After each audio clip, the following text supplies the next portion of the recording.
A show intro so good, you got to play it twice. Good morning, PT Breakfast Club. Dave Kittle, I'm Jimmy McKay. Tony Maritata will be jumping in shortly. This Tuesday feels like a Monday. I'm on the struggle bus right now this morning. Dave, how are you doing? I'm feeling great. What's going on? What's wrong? I did a conference this weekend, so I was like away, which is like used to be my normal.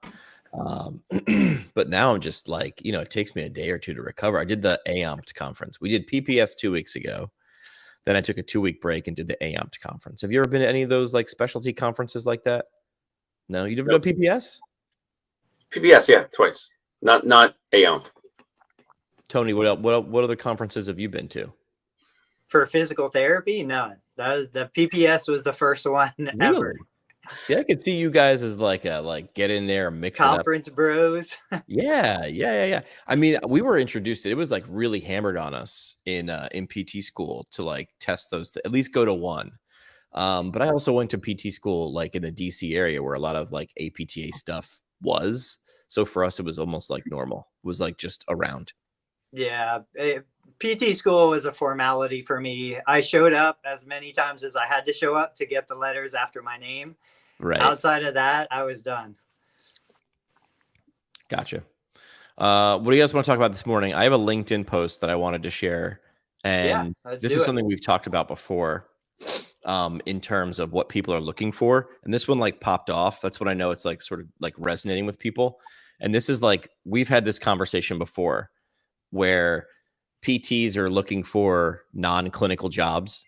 And I'm always like, hey, what are you actually looking for? So what this means, I've got a quick question. Is it burned out, like burned ED, or is it burnt like NT? I never know. I feel like it could be either. Right? Dave? Burned out? I feel like you could flip a coin, and either way, you're probably not burned out or burnt out. I mean, the idea is a whole bunch of things. I'm going to try to be nice today. I told Tony in the pre-interview, I'm going to try to be professional about it. But anyway, we can get into it. All okay, right. Go ahead, Jimmy. So the idea here is, PTs are burned out. They're experiencing burnout. That's the way you go around it, right? You just say they're experiencing burnout. And we see like I feel like 2 or 3 posts a week of people like posting anonymously, which I know Dave loves, looking for these non-clinical roles. So it's funny because like people are like, I want to stay in the profession, but I don't want to do the thing that the profession's based around, and I want to make this amount of money, if not more, and I want to have a better schedule. And then I'm like, they're like, do these jobs exist? That's like the question. Like, where do I find these jobs? Do these jobs exist? And I'm like, I want to do that Buzz Lightyear meme. Do you guys know the Buzz Lightyear meme where it's like, yes, non-clinical jobs are everywhere. Like they're anything except in the clinic. So, but what you're actually saying, what these posts are actually saying is, I want a clinically adjacent job. Like, what can I do so I still feel like I'm in the profession? And that's like utilization review, case management. By the way, isn't like utilization review the thing we bitch about like all the time? Like someone saying like, oh, you're not approved for this. Like, how do I go become a stormtrooper? Yeah. Like, how do I go be the thing? It's a terrible job. Absolutely. Say it how it is. Right. I mean, I assume, right? Like that's like the other side, someone reviewing someone's care and saying like, you're approved for 2 visits when a week ago you were saying I wanted 10. So anyway, my whole point with this post was like, take a look inside. What are you actually frustrated with? I'm not saying clinical care can't burn you out. It can. There are lots of different ways to deliver clinical care. That's what I'm sort of trying to do with the new series on our podcast, which is like, let's look at all these different business models. I would love to show 1,000 different business models, right? That guy, Chris Corner, the Corner Office podcast is great. Like, I feel like that dude finds a new business under literally every rock and leaf. In fact, I bet you he has a rock removal business or a firewood business. But that's sort of what I wanted to highlight with this post. And it resonated with a lot of people positively and negatively, people on both sides of the fence. And I was really just saying, like, if you're looking for this non-clinical role, like what will actually make you happy? If you're burnout, frustrated, or feeling unfulfilled, swapping one thing for another so you can sort of keep one foot in the profession isn't going to actually get the job done. So I do feel for these people. I'm not mocking them, but what I'm saying is like taking a step into a clinically adjacent role might not actually do the thing you're looking for. So I know it sucks, but you have to start with like self-reflection. What do you want your day to look like? Like, so I don't know. I put that out there to get a whole bunch of traction on LinkedIn. I think there's a couple forces and factors. And of course, I mean, I always am curious to hear what Tony has to say about it. But before COVID, we didn't really hear this as much. There were Facebook groups. There were Facebook groups available. Maybe there's more Facebook groups now. We know that or at least I believe, there's a lot of negative sentiment in a lot of these Facebook groups. Sometimes right on and makes sense, and sometimes I think a little exaggerated or far-fetched. In my opinion, a lot of the folks that want to get out of healthcare or get out of physical therapy or whatever, we went through COVID. A lot of their friends, neighbors, cousins were able to work from home. They want that. They want the ability to make $100,000, treat 3 telehealth patients a day or something, and have Mondays and Fridays off. Like I think that's one of the big forces. You got, if you think I'm wrong, fine. Let's talk about it. But there's these changes now. Of course, if you have the productivity and all that, and you're not being compensated, of course, then go on Indeed, go talk to PT Match, go to other places, at Headhunters, whatever, find other jobs, other opportunities. Maybe you have to relocate, whatever. But I think a lot of this is around COVID, the shakeup of healthcare with COVID. Some organizations and health systems maybe didn't, would just continue to pound the productivity, maybe is not praising and recognizing the team members. Maybe there is a bad culture and they need to get out of that. But it doesn't make sense to me to like completely leave the profession and go do utilization review or whatever. Like, that is crazy to me when you went to school for what you went to and you wanted to do that. But I don't know, like, Tony, what's going on here? What's Jimmy going to say? I was going to say, if you're going to go do utilization review, go become an interior decorator, go become a jet pilot. Like, if you're going to take a step away, why are you taking a quarter of a step away? Go jump. Right. So if you dislike it enough to leave, jump, like really jump. Yeah, I think it's confusion. It's you don't know, you had this vision that you were going to be fulfilled, getting into therapy and helping people, and then you get there and you're not fulfilled.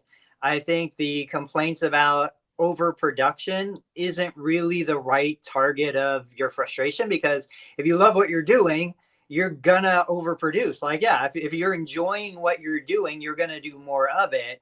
I think you just get there, and the reality is you find patients aren't as willing as you want them to be to do the things you want them to do to improve. And so this is the root of my conversation with Dave all the time. It's like Dave is seeing patients that are paying hundreds of dollars, doing all this stuff because they want to improve, they want to get better. I tend to see patients who are willing to come if it's covered by insurance, and that's about it. And they're not coming to me for the things that I want them to come to me for. And that's okay. I'm comfortable with that. I can deliver a solution that addresses their desires. Like Jimmy said, I agree. Like, why in the world would I want to just take a half step out, stay in those horrible, like, circles of people that are frustrated, that aren't happy? Like, utilization reviewers don't love life. Why not? I talked to my kid the other day. I'm like, look, I think don't go to college, become a plumber. We were Googling, what do I need to become a plumber? I said, pick a trade job that pays you hundreds of dollars, pick the easiest aspect of that trade. So I said, don't become a painter. We paint our house a lot. We paint the rooms. Don't paint because everybody looks at the walls and they will see every imperfection in the paint. Be a plumber, be an electrician, do things that nobody sees. They just get the end result. The lights turn on, the water, the toilet flushes, and do the easiest thing. Charge $300 to fix a leaky toilet that won't stop leaking, and don't do anything else. Fill your bank account with money, and then go out and do other things that you might be more passionate about. So I just think that they thought, hey, I'm going to go treat a bunch of people. I'm going to change lives. I'm going to help geriatrics stay in the home longer. And you realize that's not what they're looking for. And you're not getting paid enough to deal with the frustration of trying to help someone who doesn't want your help. I help organizations, launch podcasts and things like that. And I was talking to someone this weekend at the AAMT conference. They said, hey, why does it take so long for us? You lay out a process on this dry erase board, and then we go do it, and then it never works as smoothly as we think it could or should. And I said, do you want the real answer or the answer you're paying me for, right? The How about red, one the we're red paying you pill. for? Well, we've got to opt the one you're paying me for. We've got to optimize the systems to match the expectations, blah, blah, blah, blah, blah. And I said, you want the real answer? They go, yeah. I go, because people are involved. People make things messy, right? And in therapy and in healthcare, it's people. It's people on people on people on people. And you have to like sort of know going into, yes, it probably could go smoother or easier or faster or more fulfilling. But the issue is people. Every time you run into a person in a process, there becomes more friction. And you have to, I think as soon as you understand that and you can take a breath, it becomes a little more frustrating. As soon as you accept that, you could understand it, but not accept it. I think as soon as you accept that this is not easy and you're probably not getting paid for how frustrating it might be until you accept it and put yourself in the position, in a role, in a place that you're like, okay, I am equally compensated for my time, right? I think that's really it. So let's try to provide something of value to anybody watching. Yesterday, I shared with you guys a screenshot of a post from Meredith Caston's group. This was a person who was a therapist for like 30 years or longer, has all of this, great knowledge, great history, doesn't want to do patient care, but has been looking for a job, can't find a job. And they were like, what am I doing wrong? And so from my perspective, now, of course, you only get half the story. We have no idea. Like, is this person looking for a non-clinical job that still pays $100 an hour? Is this, there were a lot of stipulations in here. It's too small for me to see. Can one of you guys read that? Yeah. And one of your speakers is a little loud, so we're getting some feedback. But here's the post. I need advice and encouragement, please. I'm a bit frustrated with my job search. My background: 30 years PT with a DPT and CHCM. What is that? What is CHCM? No idea. I'll find that later. I'll Google that. Experience includes former private practice owner, manager at top hospital, EBP project manager, clinical reviewer, auditor since 2017. At this stage in my life, I just need a part-time remote non-clinical and preferably 1099 job to pay basic living expenses until I retire. How does one explain this in cover letters and interviews without sounding unmotivated? Don't do that. That isn't it. I keep getting you're overqualified. You don't put it in a letter or you don't put it in a cover letter. What you would do. So this individual is a previous practice owner. That means you have been out there. You probably had some challenges. You probably have thicker skin. You've seen a lot of the world, how the world works, all that. Okay, here's one tip. Tony said, hey, let's try to provide value. Here's what I would do. Contact business owners like me, Tony, maybe Jimmy. I don't know. Contact them and say, hey, Tony, what's your biggest challenges right now? You don't want to hire a full-time physical therapist, or, I see you're doing a lot of this content around this Biodex treadmill. Like, you just contact, cold message on LinkedIn, website, email, whatever, find it, Facebook, wherever. Contact people. You want it to be virtual? You want it to be non-clinical? You just contact whoever. Like, I don't know. The thing is that the person doesn't even know what they want. So if you don't know what you want, but you know your skill set, and you're looking for, a W-2, whatever. So there's a lot of things in here. You contact local business owners. Maybe it's healthcare, maybe it's not. And you just ask those local business owners, those managers, clinic directors, whoever, hey, I'm just, I have this skill set. This is my, brief background. I know you don't really care about that. I'm curious, what's going on in your world? What's your biggest challenge? What is your biggest burden or issue? And then it's like, oh, well, have you tried this? Have you tried that? I actually have some history or expertise or skill in this, or, oh, your biggest challenge is, I don't know, let's say Jimmy wants to, Jimmy, what's your biggest challenge? You have with Vestibular First, would you need someone to help with the research side, the physical product side, the sales side, finding prospects? Someone has to do is just ask questions, right? And see if your skill set can help solve that problem for someone, and they'll probably pay you for it. Yeah, I think what Dave said, which is go somewhere you'd think you'd already want to be, or do you know someone you really want to be around with, right? Because that's what we've talked about a lot of times, which is how do you know a job situation is great is like you get excited because of the people you work with. A lot of times it really doesn't even matter what you're doing. It does within, but like it's like, hey man, I would hang out with you guys even if we didn't get paid. We don't get paid for this. So yes, which is people need to unlearn and stop reading posts like that. Not because I think they're bad, but I think it leads to limiting outcomes, which is let me just go for a clinically adjacent. They're not looking for non-clinical jobs. They're looking for clinically adjacent jobs. I need you to start looking for a non-clinical job if you don't want to be in the clinic, or look for a different clinic, look for a different setting. My goal with that new series is to show, and I think I'm recording another episode today, 1,000 different models that you can provide this thing. Yeah, so. and I would say to me that sounds, and somebody had shared this in one of the comments, I think, that sounds more like the role for a consultant, for a project manager. You know, when I think of something like that, and I can relate to that person who's writing that post, they're looking for a air quotes part-time job for, I guess, the stability, the consistency, but they want the freedom of independence and consulting and something like that, project management. So I had shared a post asking the question, if you could get 30% more per year, but be a contractor for 2 or 3 organizations versus take a lower salary and be a consistent 40-hour week employee. A lot of people shared their example of they're already doing that, PRN, travel, but with that comes a level of, okay, I'm not going to have the consistency. There's going to be some weeks where I make nothing. There's going to be some weeks where I make a ton.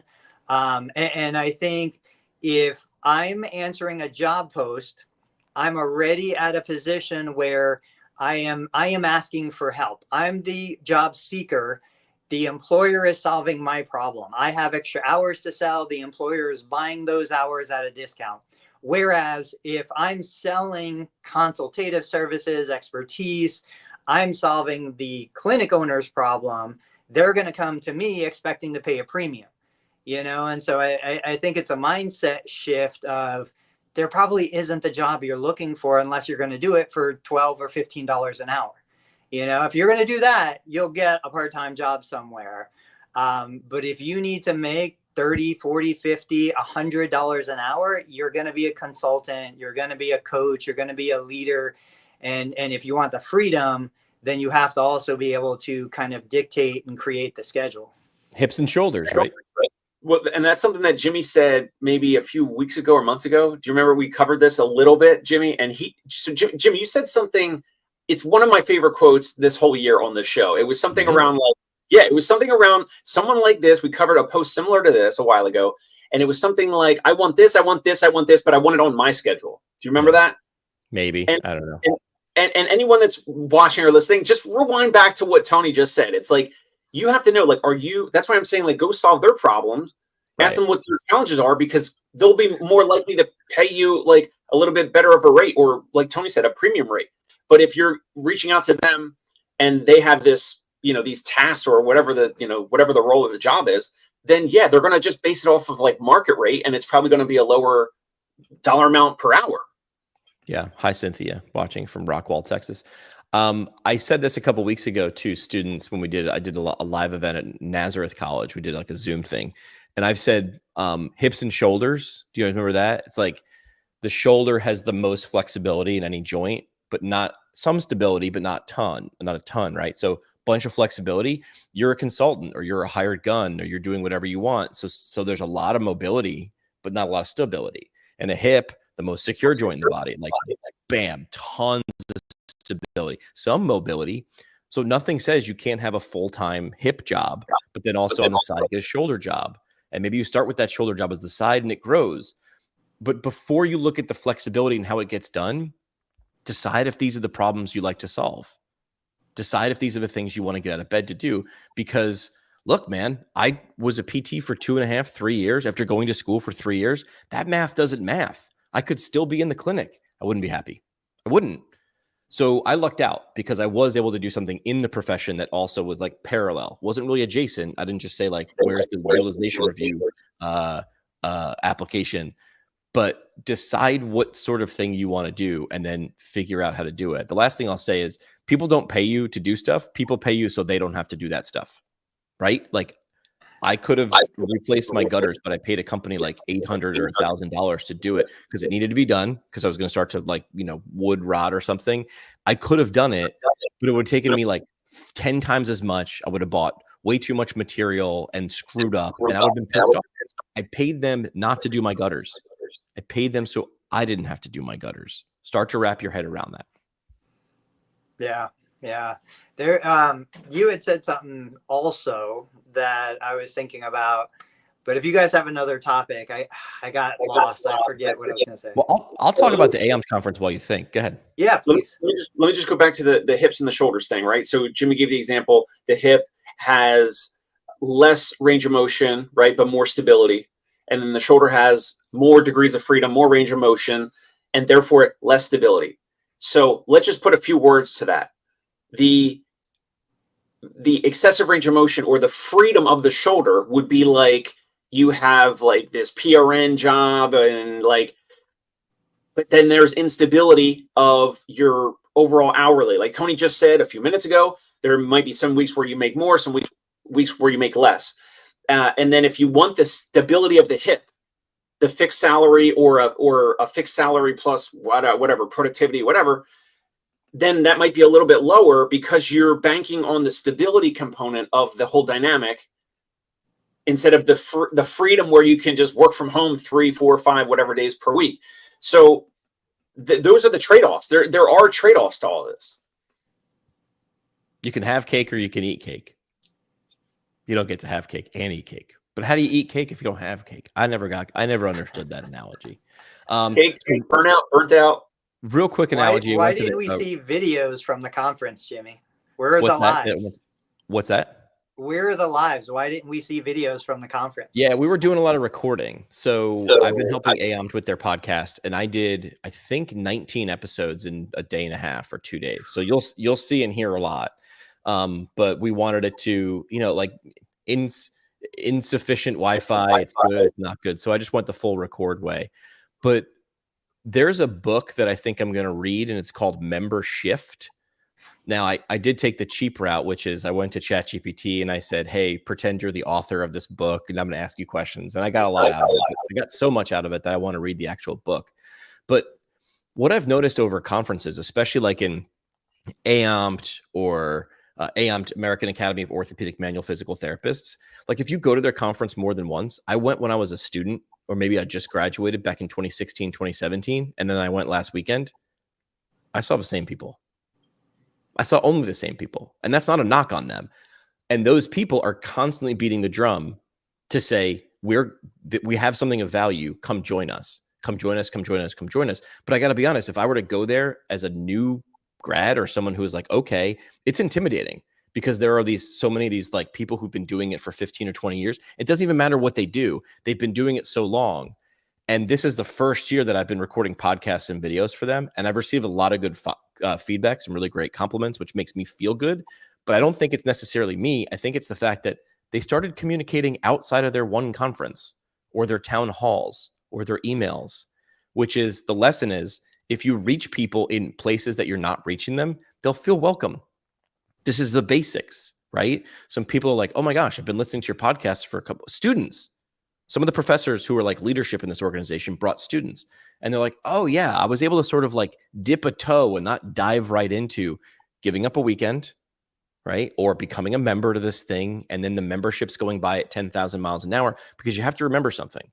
A patient who's been at your clinic for 6 months or a patient who's been there on their first day, they're experiencing this differently. And the same is for members, the same is for employees. You can't speak to those people about the same topics in the same way. You've got to slow it down and break it down, not dumb it down, slow it down and break it down for people who are on their first day and the person who's on their 10,000th day. And the juggle is, how do you do that consistently? And that's create content for those individual people. I'm talking about, this is why so much effort and money it goes into onboarding people, because we understand if the onboarding experience doesn't match expectations, dude, this feels sketch. I'm gonna dip out. I feel like the generation now that's getting jobs is willing to bail faster if they don't like the vibes. if they get the ick, I'm using all the buzzwords here, kids. They're willing to bail, and that will cost you money. So I was looking at Amped, like, what could they do better? And I think whatever they do for those people, it wouldn't be the same people from 2016 to this weekend if they didn't do something. But they all have a strategic goal to grow. And I say the answer is slow it down, break it down, don't dumb it down, but understand who your audience is. And I think organizations are finally catching up. I very rarely have to like pitch myself if I'm like creating content for people, for organizations. I very rarely need to be like, okay, so here's why you need to create. They're past that. I think it's 2024. They're like, yeah, everything's everywhere. How come we don't have that? I'm like, well, the best time to plant a tree for shade was 20 years ago, and the second best time is right now. And the final thing I'll say about this is the expectation setting. You guys dropping 3 episodes of a podcast or 5 videos isn't going to get it done because the world is moving at the speed of swipe. So table stakes now. I feel pretty confident. If you're an organization of more than 100 people, table stakes is creating video content or audio content and social content on a regular basis. What are your thoughts on that? To me, that's table stakes. Dave? Yeah, need to be doing it. Absolutely. Why not? Dave, what's your like content generation framework or model, or do you have any like specific goals or things that you try to do? You've got the YouTube channel, the LinkedIn, you're in multiple places, Twitter. How do you approach content generation to get the word out about either your practice or what you're doing? It's kind of like a pray and spray model. Just like I've been on a bunch of these platforms. I think I do need to delegate and outsource. Starting in a week or two, my wife and I, we're gonna be hiring and starting with our first cleaning person here. I cannot wait. So in our place, in our apartment, cannot wait. So I also need to delegate the actual physical posting of the post now, because you can't schedule on Facebook and you can't schedule posts on some platforms. Twitter you can, LinkedIn you can, but arguably the post gets throttled down because they know it's like an artificial post. So my content strategy is like also, frequency is important, but then we talked about it recently in the past week or two. Like I don't know, like we've been around enough with social media, like we kind of know what's going to get attention. So even like, I don't know if you saw, like I posted our business card. Did you see this post on Facebook or LinkedIn? No.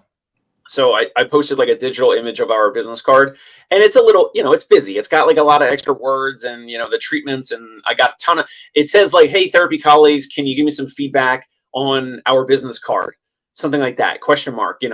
And, it's got a lot of words on it. It's got, neuro rehab, sports medicine, whatever, joint, muscle, bone, tendon, like all, just too many things. And the treatments, like I got feedback, treatments should be on the back, whatever. The whole point of it though, is I knew it was going to get comments. I even got one negative comment on Facebook. We don't have to pull it up, but someone was like, I don't even know if this guy's a practice owner, but the negative comment was like, hey, if it's that hard to sell concierge services, then I think you need to like take insurance or get better referrals or get better patients or whatever. And I was like, oh, wow. I was like, so I chirped back a little bit, but anyway, are you pulling it up? There we go. So yeah, therapy colleagues, can I get some feedback on this business card? It's a little busy, right?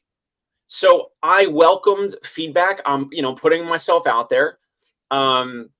We have printed this one, but like I got a ton of feedback. There's no QR code. There's too much black.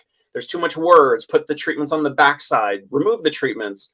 I knew, guys, I don't know if you realize this. You're both smart enough to realize this. I put this out there because I know what's going to get comments and engagement. And some people are going to be like, oh, here's what mine looks like. And everyone believes that they're right. And, my feedback is the best. And here's my insight. And here's my experience. And I would change this. I would change this. I would change this. Now, I actually got real feedback. But my content approach is putting things out there that I assume are going to catch some attention. It's going to be different than what you're seeing in the algorithm when you're scrolling. And so a lot of this, as you know, is kind of, it historically has been around partnering and trying to buy practices and the Dave Kittle Show and all that. And then also now recently I've been posting a little bit more of like the hiring stuff and, selfies with patients and clients and all that. So I want to show, just like a lot of other successful practices out there, I want to show what it's like to be a therapist with us, right? So like Josh Funk, who was on my show before, I think he just opened like his 11th clinic or something, like in the DMV area. Yeah. He's doing incredible. And he puts out a lot of content showing like what the therapists are doing, you know, treatment wise, or showing exercises or drills. And we all think like that's just to attract patients, right? And he's like, not really. It's actually to attract the right therapist. And I was like, oh my gosh. So in the next, 6 months or so, you're definitely going to see more of that from us, from me, from my team, whatever, delegating it, putting out content like Tony is, like, your patients on the Biodex treadmill, you're strapping them up to the overhead harness. So we're going to be putting all of that out there organically on Facebook, LinkedIn, maybe start another YouTube channel. But I mean, I need help to do all that, right? So that's my content strategy, is like putting a lot out there. At the same time, now we're running Facebook ads for the patient-facing practice for Concierge Pain Relief. I have that guy Joe Lowell who reached out to run Facebook ads. That's interesting. We could talk about. But anyway, that's a lot of my approach with social media. Yeah. But I think you're less pray and spray, right? Like, because you're testing things. Pray and spray would just be like continually just do more and different, and not look at what's working and what's not working. And you don't do that. You pay attention to what is and isn't working. And you also put thought into it. I mean, I've worked for places who are like, they would turn to the social media team and be like, hey, do this now. And they're like, dude, you don't understand. Like, this isn't rocket science, but like, you're all over the place and I can't even follow what I'm supposed to be doing. So I've actually in the last like 5 or 6 months probably done less and had the same, if not better, results by doing less, because the 80-20 rule applies, right? You guys are familiar with the 80-20 rule, right? 20% of your efforts get 80% of your results. And then you can flip it. 80% of your results get 20% of your efforts. This is why like Tim Ferriss's 4-hour work week is, number one, a best-selling book, but number two, like if you focused on that 20% that got the 80% results, you'd do less but get more, and then you'd have more time to think about what else can go into that. But here's the funny part. Let me know if you guys think this is true. It's true for me. Have I ever talked about Disney's low ride out theory with you guys before?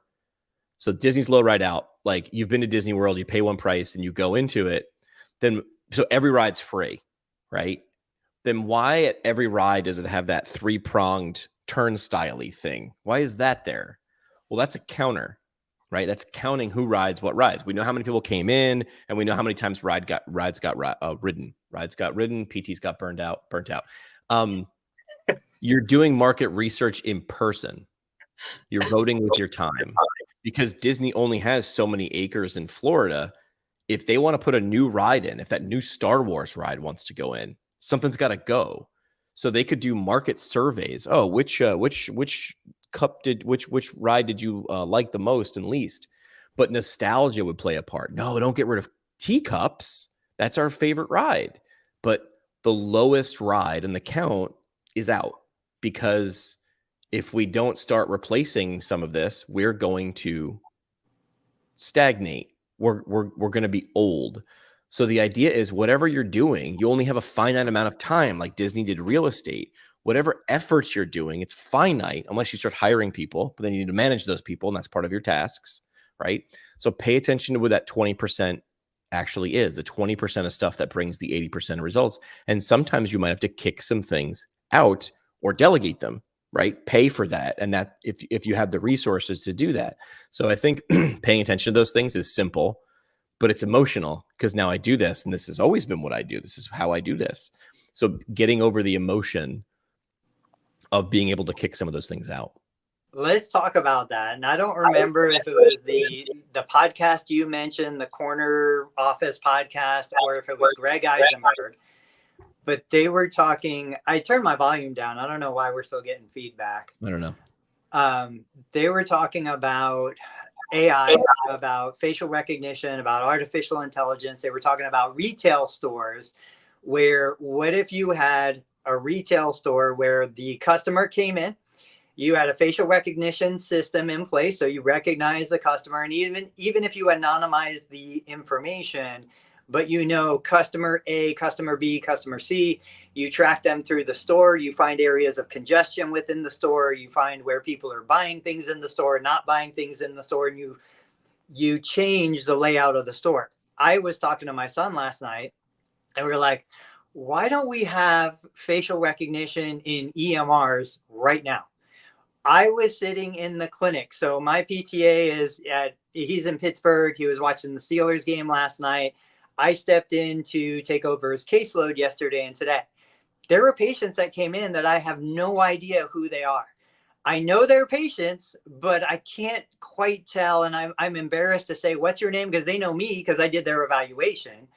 And so usually I will go into the EMR, I'll pull up the copy of the driver's license, I'll look at the face on the driver's license and compare it to the face of the person in front of me, and I'll figure out who this is.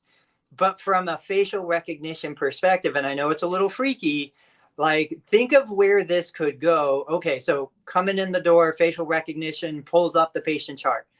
The ambient listening, which we already have, records and hears the conversation of, hey, how'd you do? How was the weekend? How'd you feel with your sit to stands and other things? It's listening to the patient's conversation. It's creating the clinical documentation based on what is said, based on the history in the medical record that's already in the EMR. And then if we had this kind of tracking system, which there were versions of this for 20 years, like the little barcode on your gym membership, you swipe it when you come into the gym, they know you're there. But the video surveillance where it's like, okay, now patient A is sitting on the recumbent bike. They did 10 minutes. They said this after they got off the bike. Like, is that the future of clinical documentation? I think so. To summarize all that, literally taking all of the, time off the clinician's shoulders, because that information, that data is there and it can be captured with the technology we have today. What do you guys think about something like that? I was helping to put on a conference, and this is like 4 or 5 years ago. And this was the crazy idea back then, because I couldn't even wrap my head around artificial intelligence or facial recognition. Because again, it was 5 or 6 years ago. Like, that's how far we've come. Now it's commonplace. Now it's how I unlock my phone. Right? Right. Yeah. And the cool part about this conference was you had to pay a lot of money for this. So as you walked into the conference, you're walking down this runway, right? It had this cool, like almost like a marathon finish line, right? Like an arch that you'd walk towards. And it was all digital readouts. They were just TV screens, right? But 50 yards before that, 100 yards before that is when you got your badge with a giant QR code on both sides, right? Then 50 yards before the archway was a reader that was just constantly scanning QR codes. So by the time you walked through the arch, it was like, welcome, Jimmy. Thanks for coming all the way from New York. Jimmy McKay from this company, and your picture would flash up there and whatever. So it was like marking who you were to make that personalized walk through the arch experience. Dude, that was like 6 years ago, and I'm still like talking about that. But would you even need the QR code reader anymore? Would it just scan my face and do the exact same thing? Could you customize the experience for every single person who walks through the door? The people who figure out how to do that first, best, cheapest are going to be the ones who win. How great would that be? I mean, that's why you go to Cheers, right? Everybody knows your name. We used to have circuits like exercise equipment that were computerized and would track, how many reps, how much weight you were using. That stuff's been around forever. It's just never really been brought into therapy. Now somebody like Dave isn't going to need something like that because, it's one-on-one. He's in that house. No cash practice. But the question would still be like, I know therapists had said, well, why don't we just video record the entire session and submit the video recording to the insurance company? Because that's not what the insurance company is asking us to do. The insurance company is still asking us to summarize what was done, track progress, assess the patient. Just giving them a recording isn't what it is. But now the AI technology exists that if we did do a video recording, not just audio, the AI could analyze what all happened during that recording frame by frame and provide the summary and the assessment. I'll give you a content parallel, right? I want my reels to go more viral. Like, I record a lot of content, but then I have to sit there and go through it or pay someone who's a good editor, but maybe they don't understand physical therapy or like the nuance, right? So we record everything with the platform we're using right now called StreamYard. That's how we broadcast, and it also records. With that, we get a VTT file, a transcript, right? I take that transcript and put it into ChatGPT, and now it's something that the large language model can manipulate. I can then tell it to act like, guys know who Jenny Hoyos is? Yeah. She's like that girl that burst on the YouTube scene. She's like, I can make anything go viral. And she has a formula and she's pretty damn consistent, but she understands the whole process. So I could give right now on October 29th, I could say, here, GPT, here's the transcript, act like Jenny Hoyos and tell me, I don't even care if it's in order. Just, I need those clips to pop off. Make a highlight reel of this episode that's less than 60 seconds. Then I still got to go in there and track with okay, she said the GPT of Jenny said to go in there at this moment, this moment, this moment. Well, now Descript, you guys familiar with Descript? I know Tony is. Descript essentially lets you edit a video by copying and pasting and moving a Microsoft Word document, for lack of a better term. Could those things just be combined together? Yeah, because I just thought of it, which means someone smarter than me thought of it 6 months ago, and they're already in the works of doing that. So do I think that clinical documentation in healthcare will go this way? Yep, because it's gonna help with speed, and it's gonna help with being able to be reimbursed, do more faster. I think there's a part of the camp there like, no, this feels like an invasion of privacy, and everywhere in society that it feels like an invasion of privacy, as long as convenience and ease is on the other side, we will accept it. Want to know why? I have 9 microphones in my house that Jeff Bezos consensually listened to, right? And these things also have cameras on them. I would never allow that. But you made something easier, and then I not only allow it, but I pay for it. I pay you for it, right? So I think it will. I think the people that adopt it fastest, twofold. I think you're going to make more money, and I think you're going to attract people to tie it up with a bow who want to work that way because they're like, yeah, I want to do this, but not that other stuff that burns me out or I feel burned out by. So make me a better environment. I think utilizing technology is going to be a moneymaker. I think the long-term reason for the investment for technology like this is going to be a recruiting tool, like one of you guys said months ago. I think it's right. So there's airports already using this. There's something apparently called digital ID. Just had someone tell me about this yesterday. Oh, at TSA? So it's different than global entry and TSA. It's like a third bucket now. It's a third lane or whatever. This guy went on Delta from, I think, JFK to Orlando, like recently. Now you have to have, I think he said you have to have global entry and TSA, those two things, and then you have to like sign up for digital ID online or whatever. He walked up to the camera, no boarding pass, no driver's license, anything. Walks up to the camera, it scans his eyes or takes a picture, whatever, and they walk through. You just walk through. So completely, even faster than TSA and TSA at JFK. We've gone through TSA in 3, 4, 5 minutes. It's incredible, and somehow this is faster. I just went through coming back from AOMT. I went through TSA, but some airports, not Westchester, not where I flew out of, where I flew into, where the hell was I? Orlando. At Orlando, the TSA lane, usually you hand them your ID and you scan your boarding pass. This I didn't have to do either. So maybe it's some of that technology. Like I walked up and she was like, oh, stand in front of this thing. And I was like, okay. And it was like, good, you're good to go. I'm like, you don't need, because I had my boarding pass and my ID ready, like a good traveler. Yeah, but I didn't have to sign up for anything extra. But like Clear was like retinal scans. Like we were like, oh, that's going to be the future. And we sort of skipped retinal scans. Retinal scans were like the mini disc from CDs to MP3s. There was this technology in the middle called mini disc. And I was like, this is going to be everywhere. And it in fact was not everywhere. So I want to go back to something Dave had mentioned, getting somebody to help clean the house. That is an interesting experience because I can tell you, first world problem. Like I feel embarrassed saying this.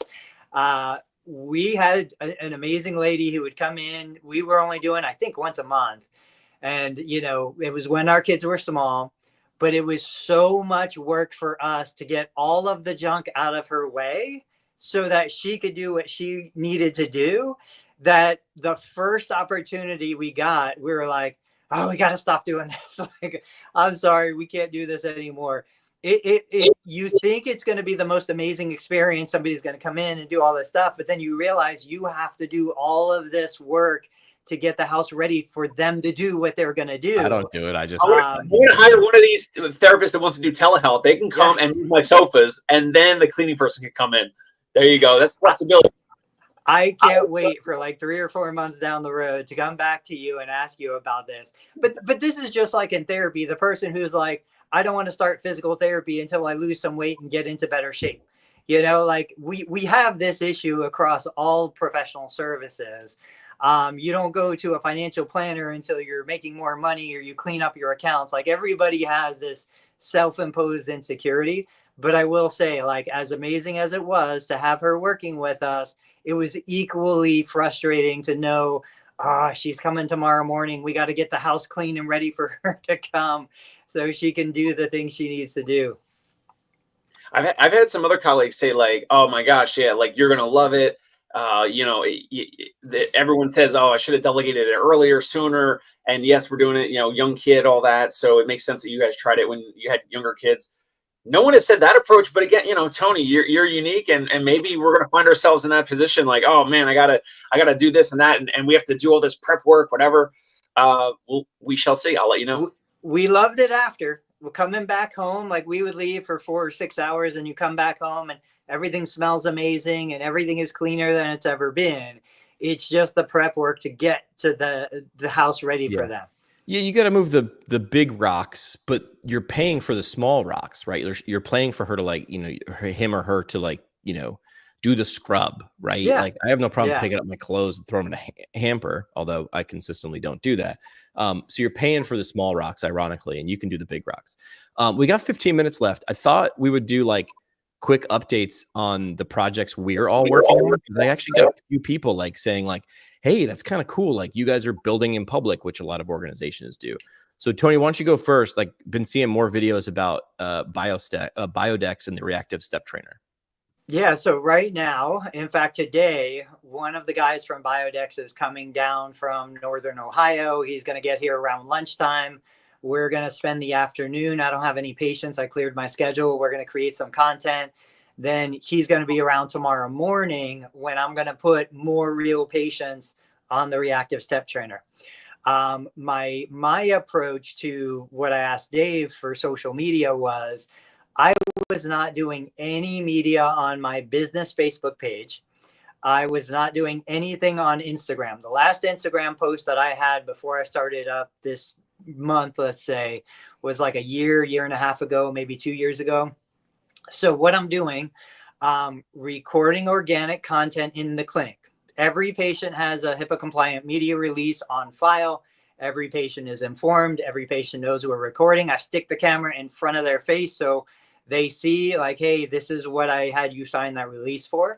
And what I'm doing is I'm finding that balance between real people and real technology, real equipment. So like I have 2 YouTube shorts that I posted over the weekend. One hit 9,000 views, one hit 10,000 views. Like they're doing awesome. Nice. Posting on Instagram, I'm averaging like 3,000 or 4,000 accounts reached. I don't know the Instagram metrics that well. Facebook, LinkedIn. So I'm priming the pump, because the next step is, if we do a paid ad campaign, I want the algorithms to already have some information and some content with that. How long do you think it takes for the algorithm to figure that out? Because I've been doing stuff on YouTube for, I don't know how long I've been doing this for, 8-9 months, 7 or 8 months. I think I'm now starting to see videos that like did nothing. Now I'm starting to see like really steep ups. I'm like, oh, cool, this stuff works. Like it's funny how I put out a ton of podcast content, do the same on YouTube, get nothing. I'm about to throw a towel. It knows it, and it's probably knows I'm about to quit. And then it's like, boop, all these things are now popping off. How long do you think it knows or takes to know?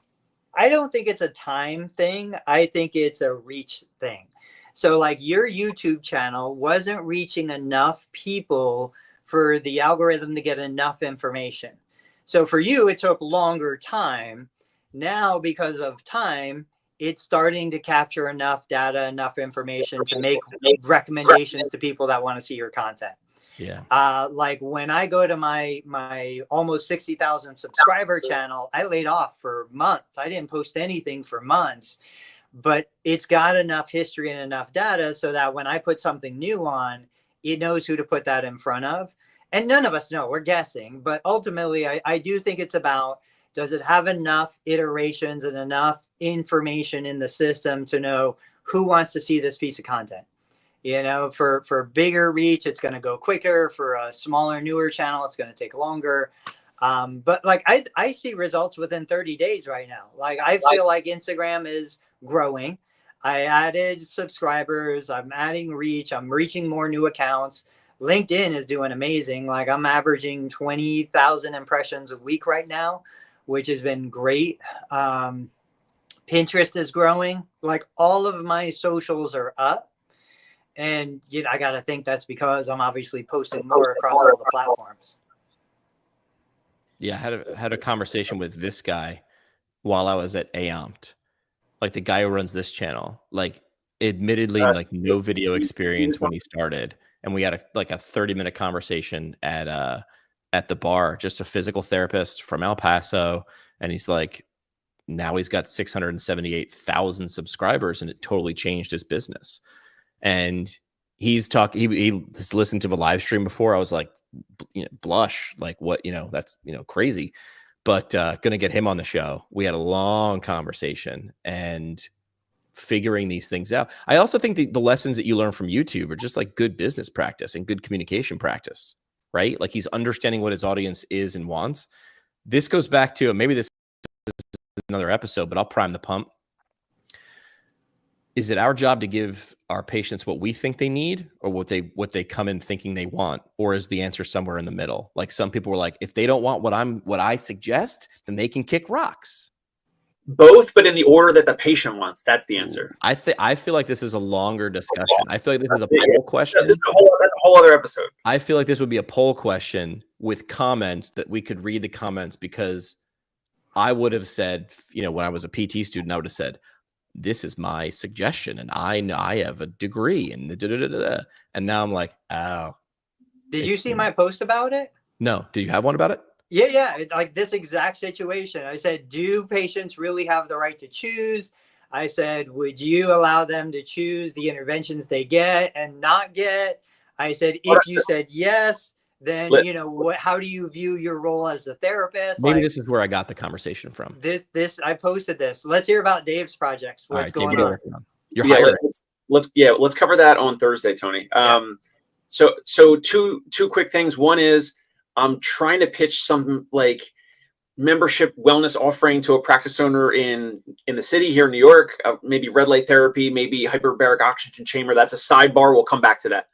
What we're focusing on right now, we have two of our clients, two active patient clients right now, and their birthday happens to be today.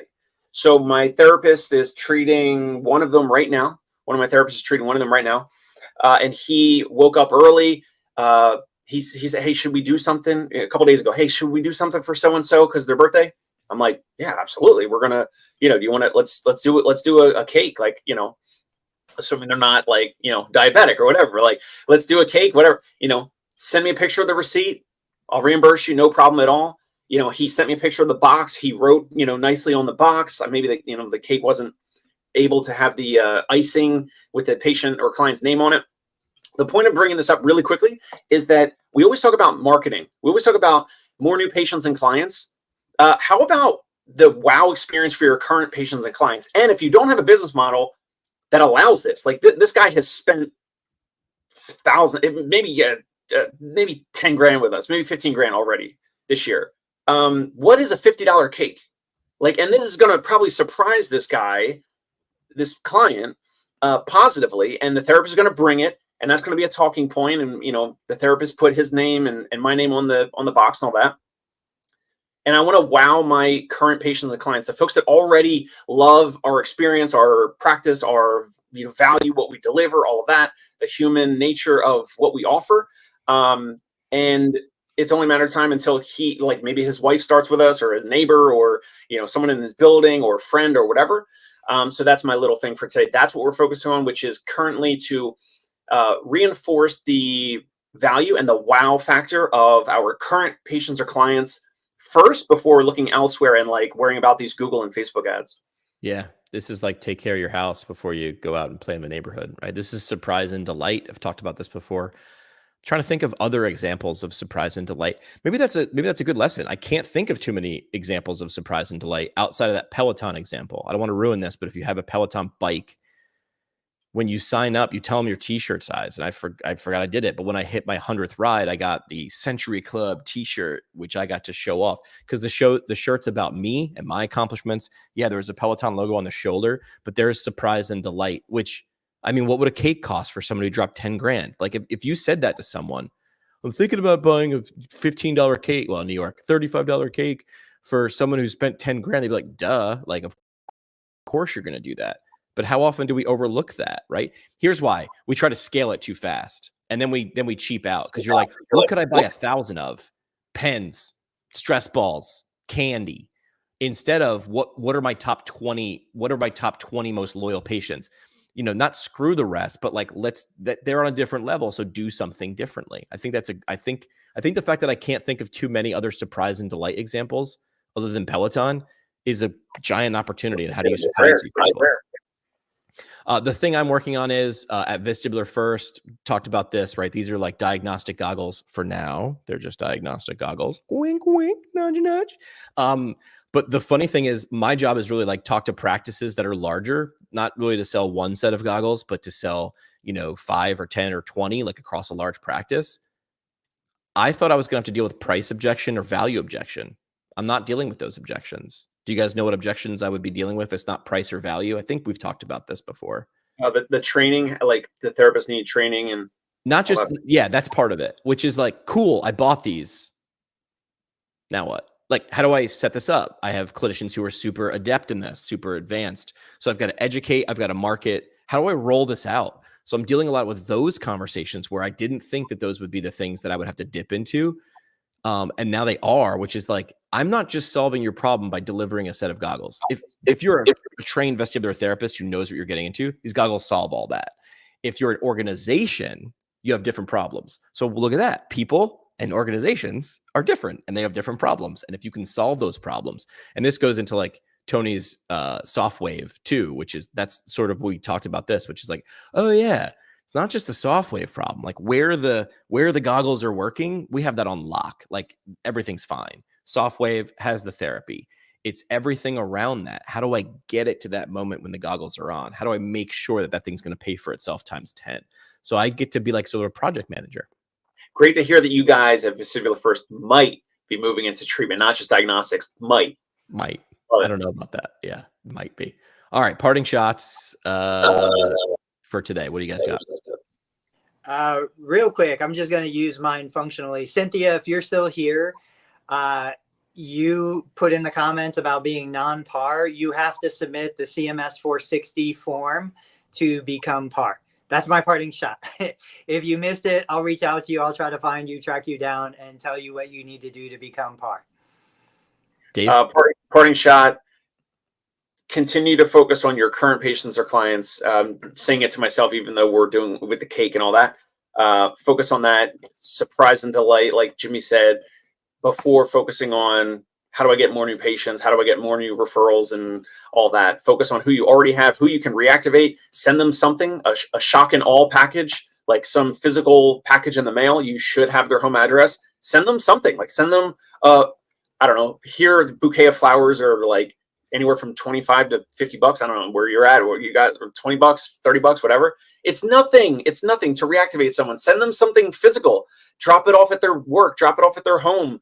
I don't know, cookies, something healthy, edible arrangements. That's my parting shot.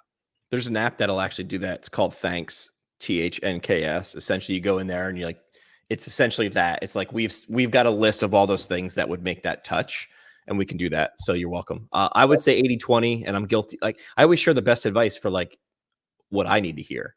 So I need to let some things go and focus more on the 20, right? Focus more on the 20% of my efforts that'll bring 80% of my results. And the only reason I haven't done that is psychology and emotion.